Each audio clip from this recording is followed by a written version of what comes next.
Bonjour à tous. Je fais une 9e vidéo de médiatisation de l'assassinat de ma sœur Astrid à Calvi, en Corse, en novembre 2020, où elle était partie, depuis juillet 2020, rejoindre des amis pour passer des vacances.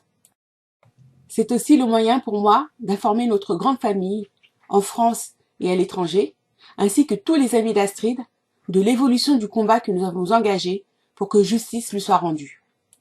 Enfin, ces vidéos me permettent d'évacuer la violence de cette procédure, même si je le sais depuis toujours, qu'elle n'est rien comparée à la violence physique mais aussi morale qu'Astrid a subie avant de quitter notre terre. En effet, Astrid a été assassinée, puis son corps a été ramené et placé pour être brûlé le 5 novembre au soir sur le parking du Calvi Hotel.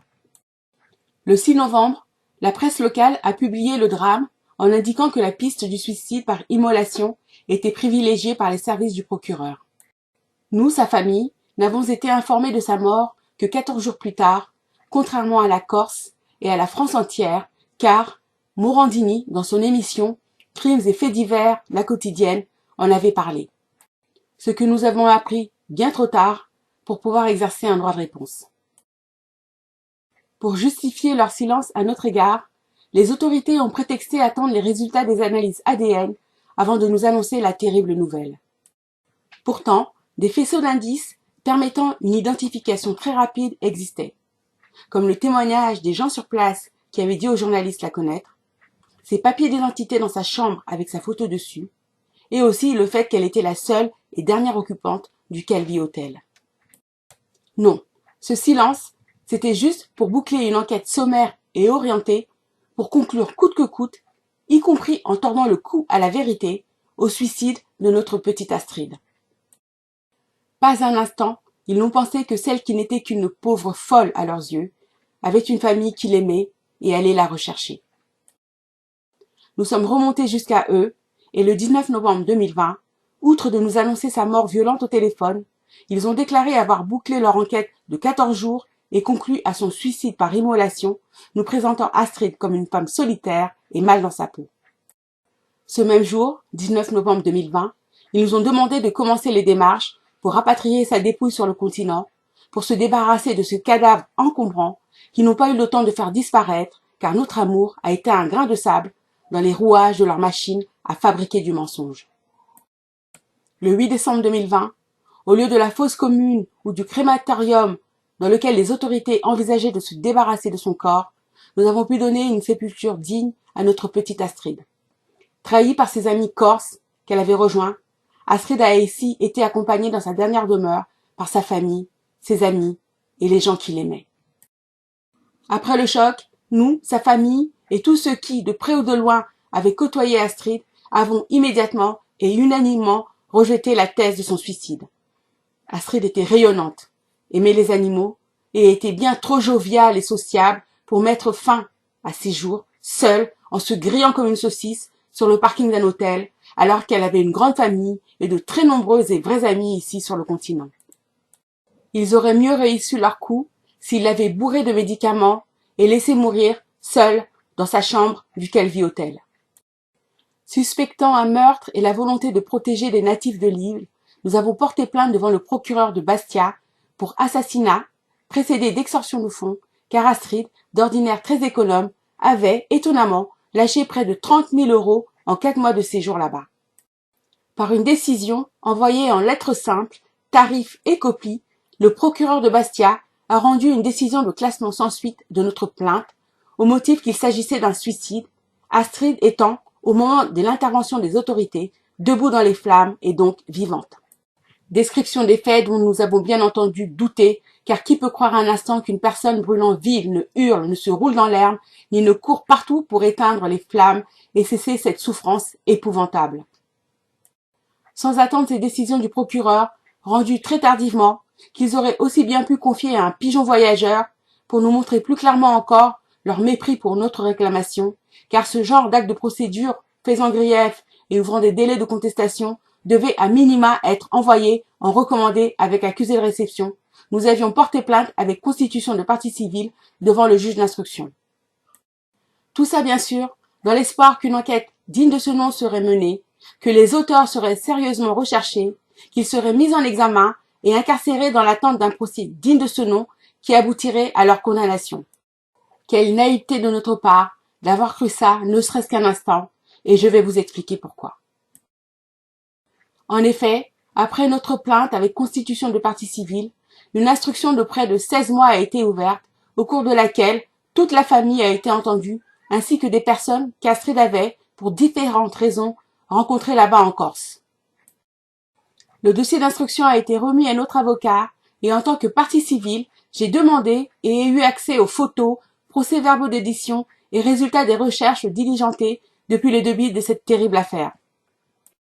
Cette consultation devant se faire dans le respect, par tous les acteurs de la procédure, du secret de l'instruction. En effet, le secret de l'enquête et de l'instruction est un principe fondateur de la procédure pénale française visant à garantir l'efficacité et l'équité de la procédure judiciaire en protégeant la présomption d'innocence des personnes mises en cause et la vie privée des victimes. Et Tata Nzambe sait quel espoir nous avions mis dans cette procédure. Je l'aurais fait volontiers s'il y avait vraiment eu une enquête pour mieux appréhender les auteurs de ce crime épouvantable. Or, c'est tout le contraire que j'ai vu. L'instruction a été menée pour protéger les auteurs, commanditaires et complices, en évitant tous les actes d'investigation qui pourraient les mettre en cause, car il s'agit en réalité non d'une instruction, mais d'une obstruction. Pour le dire plus clairement, au bout de 16 mois d'instruction, aucune mise en examen à l'horizon. Alors que le dossier d'Astrid est très simple, et à l'époque 2.0, bien malin ceux qui arrivent à effacer les traces de la téléphonie mobile et des mouvements financiers. Et je peux vous dire que dans ce dossier, je n'ai vu personne capable de le faire. Donc garder le secret, c'est me rendre complice de cette mascarade d'instruction qui viole la finalité pour laquelle ce principe a été érigé. Garder le secret, surtout, c'est trahir la mémoire de notre petite Astrid qui, de là où elle est, et je vous le prouverai plus tard, n'est pas en paix et veut que justice lui soit rendue. Je ferai néanmoins très attention, car dans cette matière, la violence des autorités n'est pas une blague. Ils n'ont jamais caché leur hostilité à mon égard, qui les critiquent ouvertement dans mes vidéos, les accusant de racisme et de négligence coupable. Elles n'attendent donc qu'un faux pas de ma part pour me voler dans les plumes. Et je n'oublie pas non plus ceux qui ont tué Astrid, commanditaires et exécutants, et qui voudraient aussi que je ferme ma grande gueule de négresse. Voilà déjà ce que je peux leur dire à ce stade. Le crime parfait n'existe pas. On laisse toujours des traces de ces méfaits, surtout lorsqu'on aime l'argent, car la cupidité accroît la stupidité. Par ailleurs, un philosophe antique a écrit « Le coupable est celui à qui le crime profite ». Enfin, pire encore, une fois commis, ce crime, ordonné sur le coup de la colère ou de l'orgueil mal placé, est difficile à assumer. La mort d'une femme, innocente de surcroît comme l'était Astrid, n'est pas chose facile à porter. Elle pèse sur la conscience, et la culpabilité finit toujours par transparaître dans les surenchères, les déclarations, les agissements, surtout ceux faits pour prouver son innocence, voire pour se faire pardonner. Donc, sans rien dévoiler des éléments nouveaux contenus dans l'instruction permettant d'identifier des personnes et donc de violer leur présomption d'innocence, je pense avoir le droit de vous dire que l'ensemble des choses que j'ai découvertes dans cette instruction n'a fait que confirmer les soupçons exposés dans mes différentes vidéos.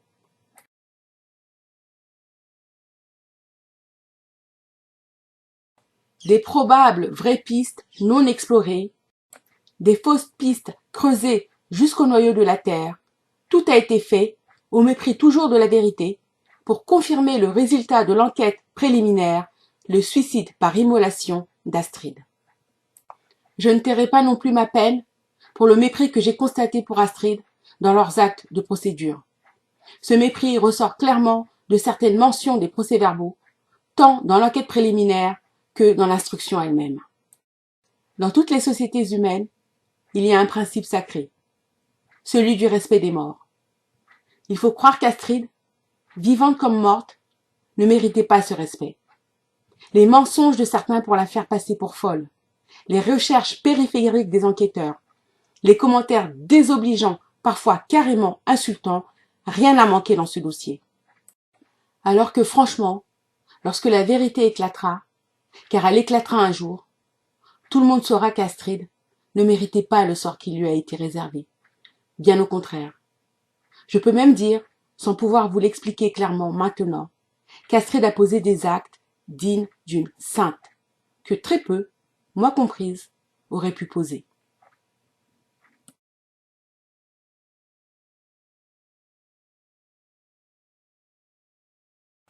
J'avais dans mes précédentes vidéos rapporté les paroles du gendarme qui nous avait annoncé sa mort au téléphone le 19 novembre 2020.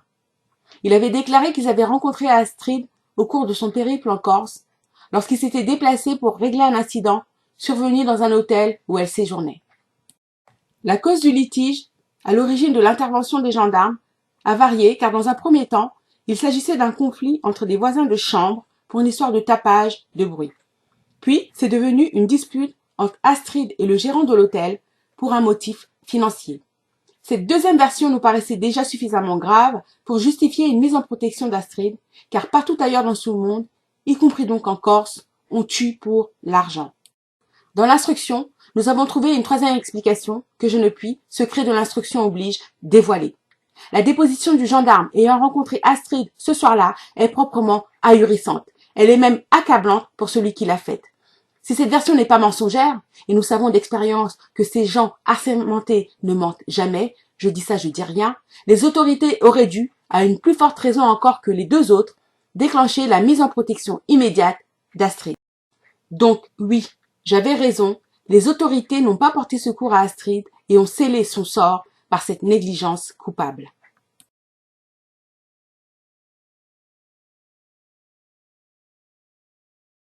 Le gendarme qui nous avait annoncé cette terrible nouvelle le 19 novembre avait parlé de vidéosurveillance où on voyait Astrid acheter le carburant dont elle s'était servie, selon lui, pour s'immoler.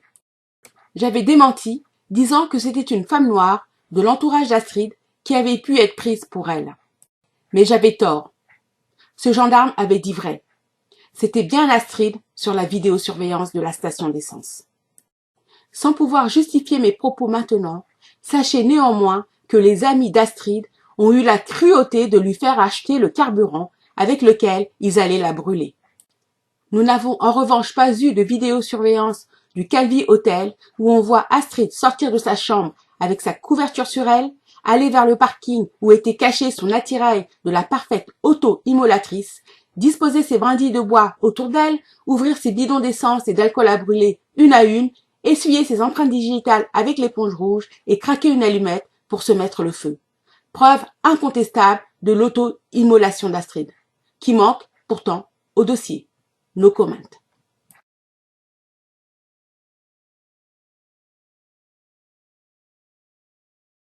Il n'y a pas besoin d'être grand clerc pour savoir que personne ne s'immole le soir derrière un bosquet et reste immobile sans crier pendant que les flammes consument ses vêtements, sa chevelure et sa chair. Le simple bon sens suffit à rejeter la thèse gendarmiesque du suicide par immolation. Par ailleurs, nous n'avions pas attendu les résultats de l'instruction pour savoir que Astrid ne s'était pas immolée. En effet, mes vidéos de médiatisation de sa mort avaient déclenché le témoignage, auprès de notre avocat, d'une personne présente sur les lieux à Calvi ce soir du 5 novembre 2020. Ce témoin a expliqué dans un mail que sollicité pour éteindre un début d'incendie, il a dans un premier temps cru qu'il s'agissait d'un feu de bois. Ce n'est qu'après qu'il a compris qu'il s'agissait d'un corps qui restait immobile alors que les flammes l'enveloppaient. S'il a cru dans un premier temps voir un bout de bois brûlé, c'est que la posture d'Astrid était caractéristique d'un corps en rigidité cadavérique. Il avait aussi noté la présence, près du corps d'Astrid, d'un cabas de course avec des bidons de combustible sagement rangés à l'intérieur. Cette mise en scène et d'autres détails lui avaient immédiatement fait douter du suicide de la victime. Donc, au stade de l'enquête préliminaire déjà, ces éléments, rigidité cadavérique, bidons de combustible rangés dans des cabas de course, visibles sur les lieux de la découverte du corps d'Astrid, auraient dû conduire des enquêteurs sérieux à écarter la thèse du suicide. Tout était devant leurs yeux, et je ne les crois pas stupides au point de ne pas comprendre ce qui était arrivé à la femme brûlée, couchée devant eux. Et la preuve de l'intervention d'un tiers dans la mort d'Astrid est publique. Cette photo du 6 novembre, avec ses brindilles de bois et ce bidon à moitié brûlé, avec une éponge dessus. Enfin, pour finir de vous convaincre de l'absence de toute volonté d'élucider cette affaire, le témoin avait écrit que les autorités, qui avaient pourtant pris son nom ce soir-là, ne l'avaient jamais contacté pour l'auditionner dans les jours qui ont suivi. Aucun élément de l'enquête préliminaire ne devait contredire leur conclusion finale, suicide par immolation. Je n'avais pas évoqué ce témoignage direct et spontané dans mes précédentes vidéos pour garder le secret afin que cette information soit uniquement exploitée dans le cadre de l'instruction dont je croyais qu'elle visait à faire éclater la vérité sur la mort de notre petite Astrid. Et je le redis, nous avons été bien naïfs de le croire, et la personne en charge de l'instruction, dans son rôle de gentille enquêtrice, par contraste avec le gendarme colérique en charge de l'enquête préliminaire, nous a bien manipulés. Elle voulait juste savoir ce qu'on savait de ce drame, voir au passage si on connaissait les noms des amis d'Astrid et d'autres détails encore, histoire de bien nous discréditer et, comme son prédécesseur de l'enquête préliminaire, étouffer cette affaire. Ces différents enquêteurs, qu'ils dépendent du parquet ou du siège, sont des collègues de travail et ils se soutiennent. Ils ne vont pas pourrir leurs relations ou pire, ruiner leur carrière professionnelle en s'opposant à leur hiérarchie et collègues seulement pour faire éclater la vérité sur la mort d'une femme noire. L'impasse volontaire de l'instruction, ou plutôt de l'obstruction sur l'entourage amical et ou sentimental d'Astrid confirme leur concertation pour ne pas ennuyer certaines personnes de l'île.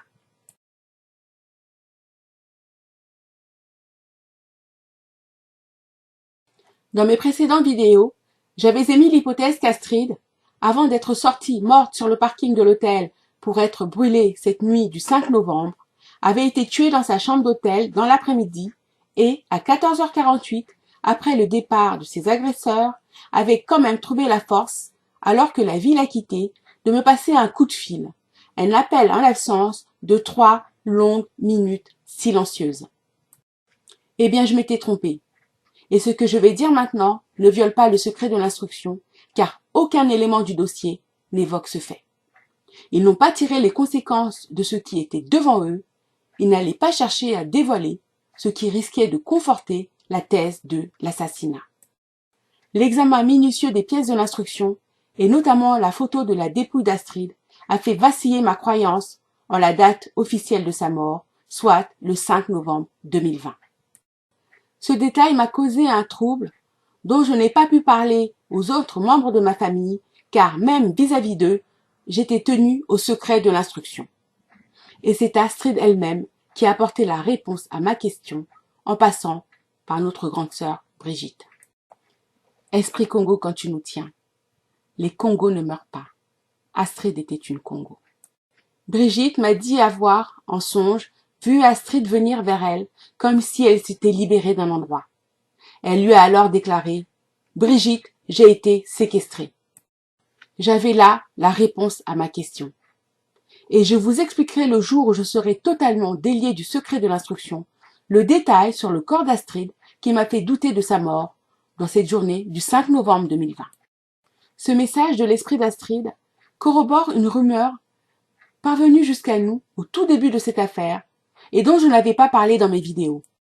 Et je le redis, l'instruction qui a été réalisée ne l'évoque pas non plus. En revenant un peu en arrière, le gendarme qui nous avait annoncé la mort d'Astrid le 19 novembre 2020 avait rapporté qu'elle ne sortait plus de sa chambre dans laquelle elle vivait volets fermés. Tout ça pour étayer la thèse d'une Astrid dépressive, voire folle, vivant recluse, certainement occupée à peaufiner la manière spectaculaire dont elle allait mettre fin à ses jours. Il a ainsi révélé un détail capital, et ils ne pourront pas dire qu'ils ne savaient pas ce qui se tramait dans cette chambre d'hôtel. Je ne vois pas qui peut accepter de garder dans son établissement une cliente qui ne sort plus et qui vit volets fermés. Ici, dans notre ville de banlieue, des personnes qu'on ne connaît pas, mais qui savent ce qui s'est passé à Calvi, avaient dit qu'un contrat avait été passé sur la tête d'Astrid car elle avait mal parlé à quelqu'un. Et j'avais communiqué cette information à l'enquêtrice lors de mon audition en novembre 2021. Elle ne pourra pas feindre de la découvrir avec ma vidéo, Et comme par hasard, dans le dossier d'obstruction, aucune investigation concernant cette rumeur. À l'époque, donc, cette rumeur était incompréhensible et on s'était demandé pourquoi diable Astrid, se sentant soit seule et triste, soit menacée, au lieu de rester cloîtrée dans sa chambre, ne nous avait pas appelés pour nous demander de l'aide ou nous avertir du danger qu'elle courait, ou mieux, sauter dans le premier avion pour rentrer à la maison. Cette question nous a longtemps taraudés sans pouvoir avoir de réponse satisfaisante. Et connaissant la personnalité d'Astrid, sa force de caractère, elle ne pouvait pas se laisser submerger par une difficulté, quelle qu'elle soit, sans chercher de solution. Astrid n'aurait jamais risqué sa vie pour des feuilles de papier. Mais grâce à ce songe, on l'a compris maintenant. Astrid n'était plus libre de ses mouvements. Séquestrée, elle ne pouvait plus ni téléphoner à quiconque, ni à forcerie fuir cet endroit. Et pour une raison que je ne dévoilerai pas, car c'était une conversation privée entre ma sœur chérie et moi, je pense que c'est dans la nuit du 30 octobre, aux alentours de minuit, peu de temps après notre conversation téléphonique, au cours de laquelle, sereine, Astrid m'expliquait vouloir rester sur l'île, louer une voiture pour continuer à la visiter, qu'elle a été agressée et que sa séquestration a commencé. Tout ça pour dire que des personnes de l'entourage amical ou sentimental d'Astrid lui ont tendu un piège effroyable. Sans rien laisser transparaître de leur projet funeste, ils lui ont fait acheter, ce 30 octobre 2020 dans la journée, le bidon d'essence avec lequel ils allaient la brûler.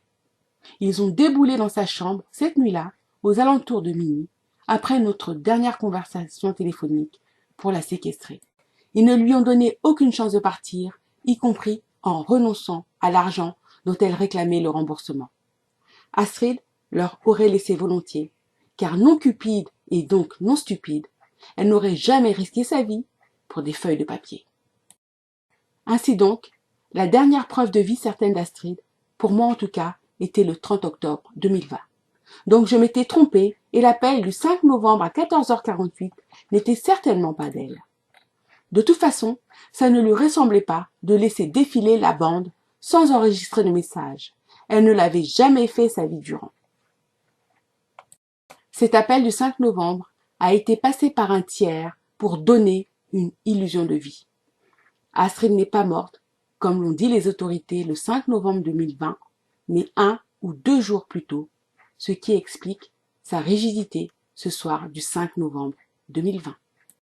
Sur les conseils d'un juriste connaissant les Corses capables de tout, y compris faire disparaître un corps ou le remplacer par un sanglier, nous avons rapidement organisé le rapatriement de la dépouille de notre petite Astrid. Nous avons reçu un cercueil scellé, mais notre conseiller funéraire a confirmé qu'il s'agissait bien du corps d'Astrid. Il a même indiqué qu'elle était un peu à l'étroit dans son cercueil. Astrid repose près de nous maintenant, et aussi auprès de notre maman, qui, accablée par le chagrin d'avoir perdu sa fille dans des conditions aussi épouvantables, l'a rejointe 2 ans après, alors que les meurtriers, commanditaires, auteurs et complices, vivent encore, peut-être, je l'espère, tourmentés par le remords d'avoir tué une innocente qui réclamait le remboursement d'une somme d'argent, ses économies patiemment constituées pendant de longues années de privation. Astrid ne roulait pas sur l'or, et pourtant, elle était très généreuse, et elle s'est montrée aussi très généreuse en Corse, où elle a vécu les derniers mois de sa vie. Cette photo restera le symbole du manque de zèle des autorités judiciaires corses pour faire éclater la vérité sur l'assassinat d'Astrid. Ils ne se sont même pas donné la peine de nettoyer correctement les lieux de la découverte de son corps, sûrs de l'impunité, voire de l'immunité des responsables de cet acte odieux.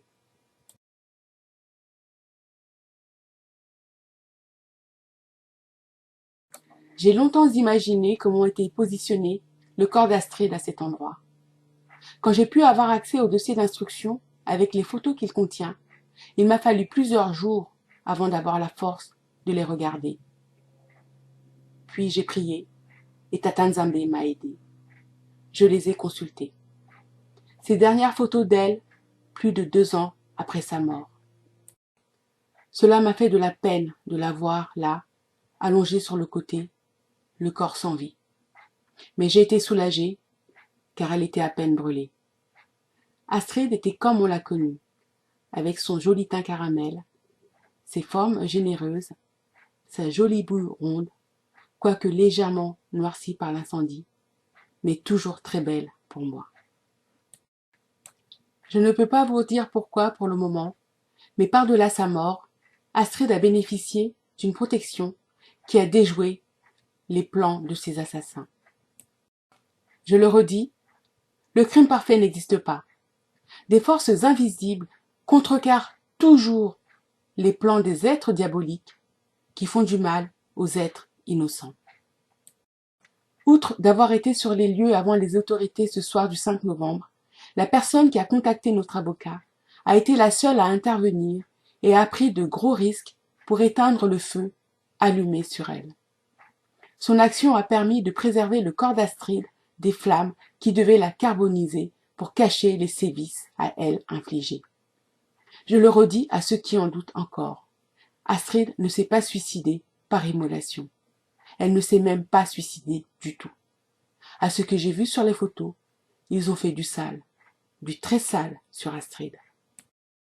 Voilà, d'avoir fait cette vidéo m'a soulagée du poids que je porte depuis de longues semaines maintenant, celui d'avoir consulté, à ma demande je le précise, les pièces du dossier d'obstruction de l'assassinat de ma petite sœur Astrid. J'ai pris soin de ne pas citer de nom, ni de formuler d'accusation envers quiconque, et j'ai donc respecté la présomption d'innocence de ces assassins.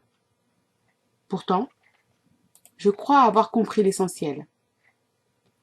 L'auteur probable du contrat sur sa tête, la somme en jeu et les modalités d'exécution de celui-ci.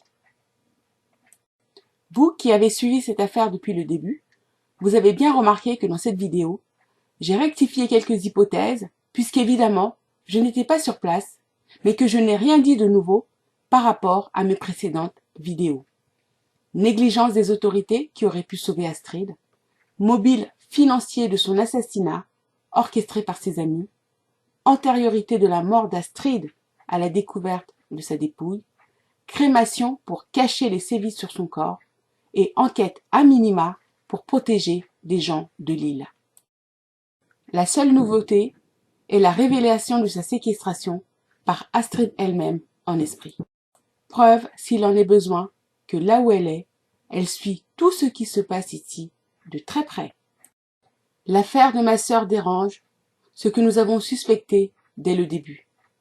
Mes vidéos aussi dérangent, car je réclame, sur un ton impertinent et agaçant, vérité et justice pour ma sœur.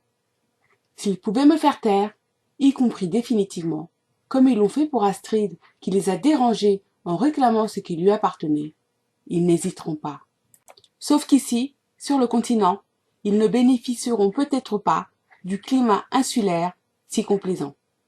Mais si ça devait arriver quand même, je le dis d'avance, les commanditaires seront les mêmes que pour Astrid. Il est vraiment très triste qu'au pays des droits de l'homme, il faille recourir au tribunal médiatique, ou plutôt aux réseaux sociaux, pour exposer les dysfonctionnements de la justice, surtout dans l'élucidation des crimes dont sont victimes les indigènes de la République.